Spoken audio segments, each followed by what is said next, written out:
B minor. B minor is a pretty useful sort of a bar chord. It features in a couple of pretty important keys on the guitar when you're starting out. G features in the key of G and D. Both pretty easy keys for beginners to play in. So B minor, your first bar chord if you like. I start off with B minor by, there's an easy B minor you can play. First finger on the second fret of the first string. Second finger on the third fret of the second string.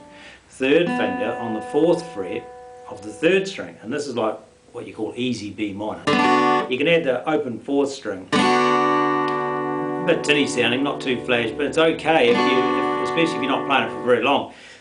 Say you're playing a song like that, Behind Blue Eyes or something. You go B minor to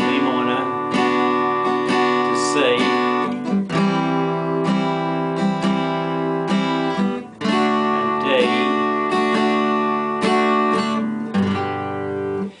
So alright, so B minor, easy B minor, first, second, third. Once you get used to that one, move your third finger up to the fourth string, fourth fret, put your third finger, your little finger where your third finger was.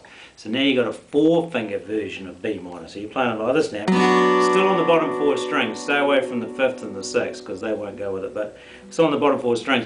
Once you get used to that one, you've got to lift up your first finger and stretch it across all the strings. Now what you notice what happens here as I do this, my whole wrist position has to change. It drops right back to your shoulder. Right back to your shoulder drops. Your whole hand, instead of playing like that, like we used to do it, when we're playing G, D, all those chords, you notice how your hand's up against the neck like this and you're playing these chords. The minute you change to a bar chord, your thumb drops, your wrist drops, your shoulder drops. You're right down like this. Alright, so your first finger is stretched across those strings.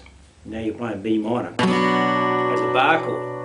Now when I play B minor, what you don't want to play really is, if you can help it, is the sixth string.